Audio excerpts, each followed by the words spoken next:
So now let's move on to the story of Perseus and Medusa.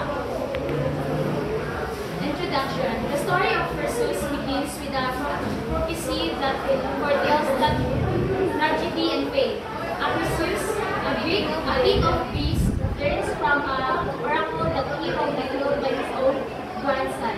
Determined to escape his doom, he commits a cruel act, locking his daughter Danaya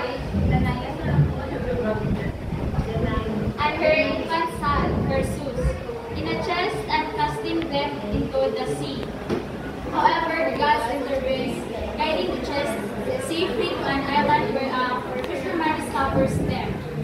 As Perseus grows into a strong landman, his life takes a dangerous turn when King Polydectes, a ruler of Ireland, sends him on a deadly quest to bring back the head of Medusa, a monster Gorgon utters anyone who looks at her into stone.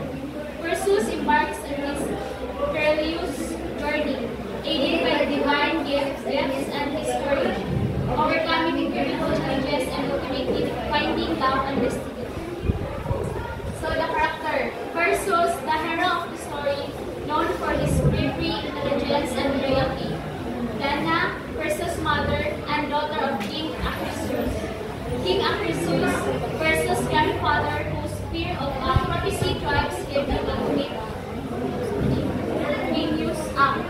King Polydectes, the ruler of the island where Dana and Perseus find refuge. Medusa, one of the Gorgons. Medusa is a fearsome creature with snakes for hair and gaze that turns people to stone.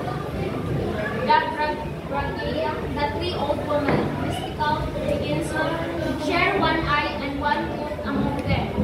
Hermes, the messenger god who aids Perseus by giving him a single slave, Medusa guiding him on his journey.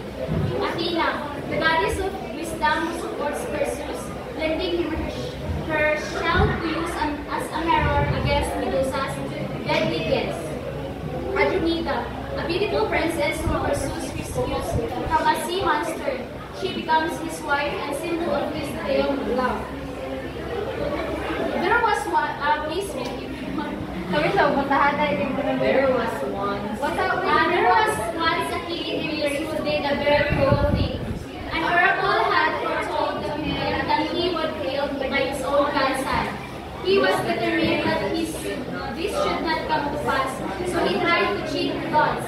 He placed his beautiful daughter and her baby son in a chest and threw them into the sea, thinking that by doing this, he would never see them again and need never fear his little grandson. So, there was a king in Greece. So, ang oracle ay, bisan siya, ang oracle ay nag-ingon nga kanang hihula bitaw si kanang king, si king which is si king, basta si king sa Greece dyan, kanang hihula siya nga, ang mupatay niya, ang iyang ako, sumuot ang gibuhat ni sa king, kanang di paano ang iyang magina, ang iyang anak, o ang iyang ako sa dagat. Karon kanang masave siya ba? Karon di ba matiyog siya sa kuan iyang pagaliod na grandson? Karon malakay ko siya sa iyang grandson. But the waves were kind to the princess and her child. The chills breathed lightly upon the water, and at last came to rest upon the sandy beach of an island. Here it was found by a fisherman, and the princess and her child were received and cared for by the ruler of the island. So, tungod sa kanang alon, kanang niabot sila sa island, i-save sila sa fisherman. They lived there for many years while the boy who was called Perseus. So, ni katong grandson, kato na si Perseus, grow to be a strong and active youth. For some time, the people were very kind to them. But at last, the ruler of the island became vexed at the mother of the Perseus and made his slaves. So, pagabot nila sa island, kaya bitaw ang mga tao dito, pero sa ilan na ka ng time na nila, panahon na nila ba, ang iyang mama ni Perseus gihimo siyang slave. And then, because Perseus had become such a strong young man, one more time, he found himself in a way of one king. This time, King Polydectes, so kani si King Polydectes, muli king sa island, who wanted Dana to become his wife, knowing that he wouldn't have the woman for himself as long as Perseus was there to protect his mother. The king made an impossible journey to send Perseus in a deadly mission. King Polydectes told Perseus to bring him the head of the Gorgon and mortal Medusa. So di ba ang king sa island is si King Polydectes. Kanya kato si King Polydectes nakaangay sa mama ni Perseus na si Dana. Kanya gusto ni King Polydectes na masawa niya si Dana. Kanya si, di ba si kanang Perseus kay strong man. So this is ang makatuol sa iyang mama because si Perseus kay na-protect sa iyang mama. Okay, strong kaya siya.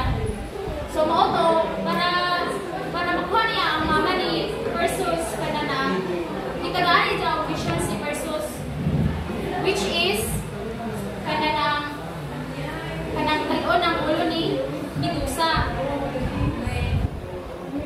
There dwelt a terrible woman called Medusa. The Gorgon, the hair of the Gorgon was a mass of living snakes, and she was so hideous to behold, that just to look upon her turned one to stone. Perseus was commanded to bring home the head of this woman. And although he set out obediently, he did not know at all where to find her. So, di ba, kanang sa mission. Yung man sa kaiba kung asa makita si Medusa.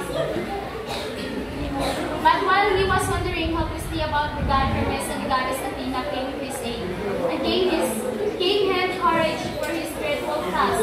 They told him that he must have a pair of wings sandals to help him on his way, and also a helmet which would make him invisible. So mao to kita bang sa iyang paglakbay kanang man sa kaibaw maasa si Medusa makita na natagpuan niya si Hermes si Athena. And then kita bangan siya para dali makitaan si Medusa mo nang gignan siya nga wala nang gignan siya nga kinahanglan ni Perseus og kana bitong sandal nga naipako para pair of wing sandals unya kuan kana nang helmet nga para ma-invisible siya. These wonderful things were in a cave of some other names, and he could find out where these names were only by going to some dreadful old woman who had but one eye and dwelt among them. So mao gignan siya ni Athena o ni Hermes nga katong sandal sa pair sa sandal o katong sa kanilang helmet adto to siya makita sa cave of water nymphs. Kanya katong para may bawaan mo kung asa ang cave of water nymphs, kinahanglan mo makita ng tigwang na isa ray mata o isa ray ikon. So this they were obliged to pass around from one to the another as they needed them. Hermes led Perseus to this old woman and then left him. At first, Perseus could not get them to tell him what he wished to learn, but when he stole her their one eye as they passed it from one to another to look at them, they were glad enough to tell him that what he wanted in order to get. So, pag nakita na niya ang tigwang nila ang isa kamata at hindi pa sa nila ni Hermes. Hantod, ay anak pa nila yung uli ang mata sa tigwang, tumutukan ang tigwang kung asa ang cave of water nymphs. So, kaya gituan na naman sila sa tigwang kung asa water nymphs. So, nakuha na ni Perseus ang pair of wing sandals o ang helmet. Athena came to his aid, so holding this before party.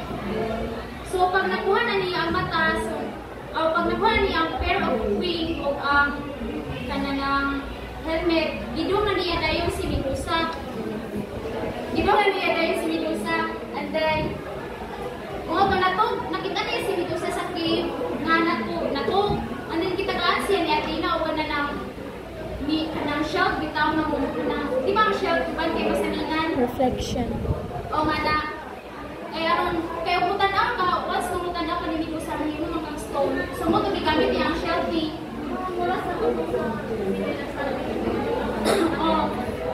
So mo to gigamit niya ang shelving at ina nga mirror bitaw mo reflect. So mo to gigamit niya aron mawiran niya ko ni kana nang Medusa. Di mo to iyang gibutan ulo sa Medusa. As he journeyed back from the ends of the earth toward his home, 80 adventures failed him. He found that where one sin was one for him. It was better than his word was a spear. If he wished to part his enemies, he had to take Medusa said from its back and hold it before their eyes, and then at once they were turned to the stone. Sumoto, if naikontra si Perseus, ganito na, kuha na niya itong head ni Medusa nga nasa iyang bag, and then magigana bitaw rin mo yung stone niyang kaway. One of his adventures ended his gaining a beautiful princess that sees why. As he passed through the country of the Ionians, he found everyone in great stress. The queen of the country was a very brave woman, who had always said that he was more beautiful than the his handmaid believed so angry that they had begged the people outside of the palace of the queen. He did this by rolling a great whistle, please, all the and sending it with its that he bore the whole the country suffered so much from these misfortunes that the king sent one oracle to discover how they might escape from them. The oracle replied that the only help was to sacrifice the king's daughter Andromeda to the sweet mother. So mga to nakuha naman niya ang head ni Medusa, so niuli na siya sa ilang place dito sa island.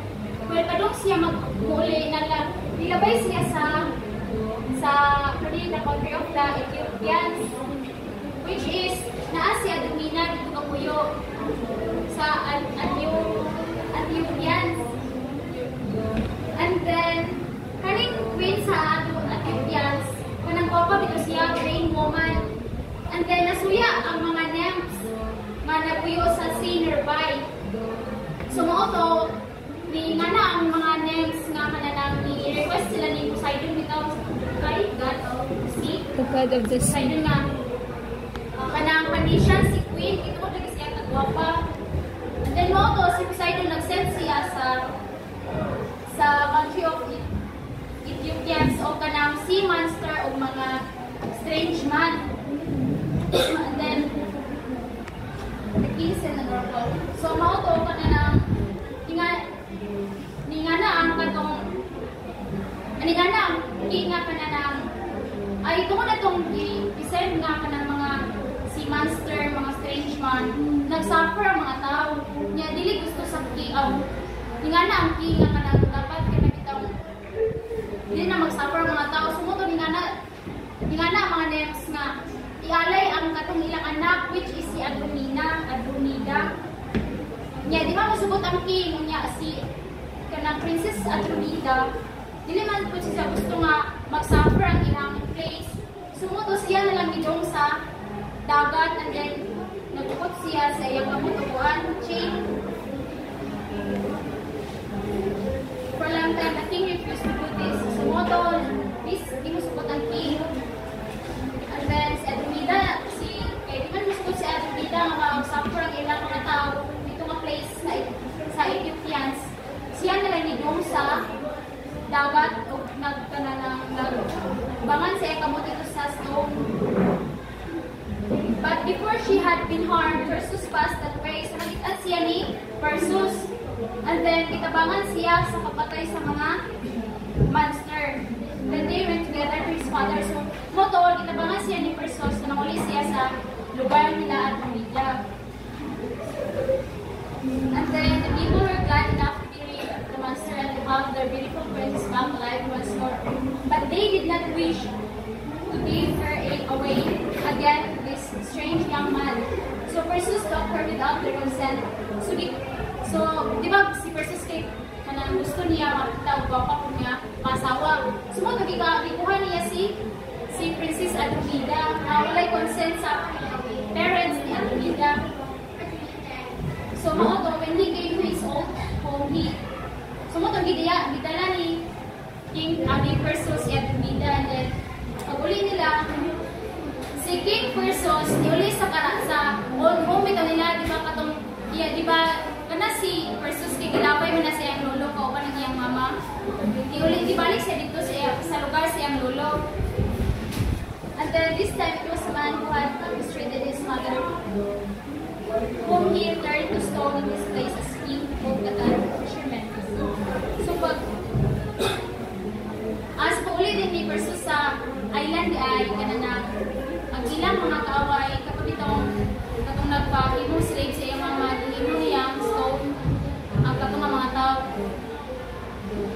Then Perseus went across the sea to fight the grandfather.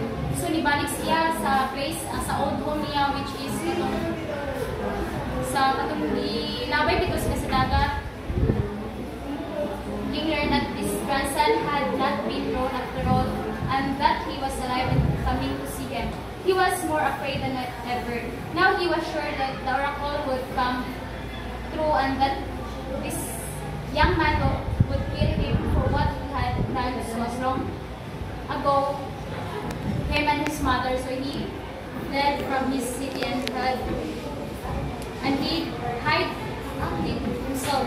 But Perseus followed him, found him, showed him that he came only to do honor to him. Then his grandfather would welcome him and cease to fear him and cause kings to celebrate the coming of his strong and noble grandson who had come to him in his old age. But at last, in the midst of the games, a dreadful accident happened.